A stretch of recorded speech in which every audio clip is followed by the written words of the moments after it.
everyone, Michael Turner with Classic Urban Homes, and we're back on the video series of our first ICF home here in Midway Hollow, and have a good friend of mine, Alan Hoffman, here, who is taking care of the ICF construction for us. And today we're going to talk a little bit more about the nuts and bolts of the ICF forms here and how they're fastened to the slab, what's down in the middle of them, and what's going on here. So Alan, talk to me. You know, one of the first things I noticed when Jerry started laying up the first course is obviously he snapped lines to get all of his walls square and plumb, and then I noticed that he started shooting this orange adhesive type foam here, and explain to us kind of what that does. That's just basically to hold the form in place. The form is flush on the bottom, laying right on top of your slab. Eventually the form's held in place with all the steel we place in it, but for initially to hold it in place for the first section when you're laying the first course and laying out the job, this is really the best thing to do. And we just have to periodically glue it. Gotcha. Okay. All right. And I think Jerry had told me, he says that I guess day before pour day, that he'll come in and shoot a continuous bead there to keep any concrete or water or anything like that from kind of leaching out the bottom of it. Yeah. We fill it. We go around the windows and the doors and seal everything up so that it doesn't. So it doesn't. A, it doesn't move around, and B, it doesn't leave all the moisture. Quickly. Gotcha. All right. Down inside the walls right here too, I noticed that we've got some pretty heavy duty rebar. Yeah. These vertical pieces. I know your guys were on site the day that we poured the foundation, and we're sticking these pieces of rebar, and I think they're even like bent on the bottom, right? It's got kind of an L bend on the bottom, and I think there was two different sizes of rebar that. Yeah, I think your engineer called out for number 6 that was actually tied into the steel below. Okay. We typically do wall anchors, as you saw. It's a 3-foot bar, right? Half-inch steel with an L. We go heavier if it's a larger wall system. Gotcha. But this is a residential thickness and 6 inches of concrete, and that's typically what we see in most residential applications. Gotcha. Okay. All right.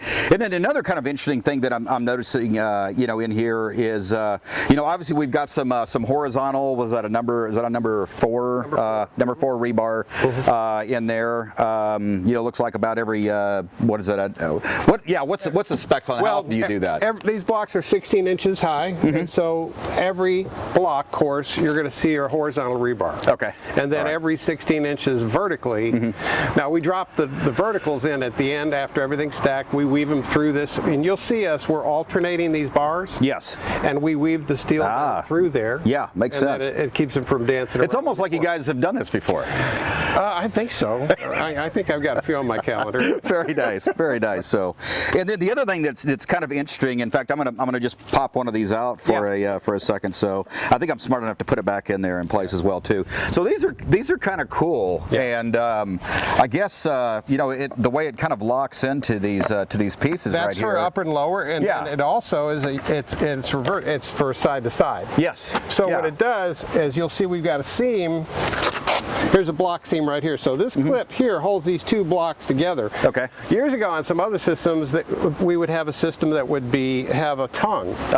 That's gone. This actually holds it very tight. Right. And this block, interestingly enough, is upside down, right side up, reversible. Gotcha. And the corners are right and left. So it's contractor proof. It's contractor proof. Well, and the other thing too I noticed is and that's why I made the Lego reference earlier, is that you've got these little tabs on here, male and female. Yep. And noticing when they're putting them in there, they're kind of tamping them down, and it seems like that holds them together really well. It's really great. And actually on some other systems in the past, older systems we've used, the corners were really a challenge. And so at the end of the day, we would have to brace our corners a lot. We'd have to have 90s in each direction. These don't require it because actually they're so locked together it doesn't move. Yeah. It's really impressive because I know once Jerry got up about 6 feet tall, he hadn't put all these bracings on here. I know he's doing that as we're getting closer to pour date, but we had some fairly windy days, and I was really impressed without any bracing on it on just the forms, the blocks themselves, on how strong they were and how well that stuff really locked together. I have a funny story story about that. Years ago when I did my first house, I built 2 houses.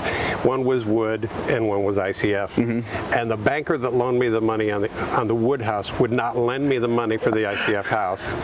And so we had a huge windstorm come through, and we were far enough in the other home that it didn't blow around. Right.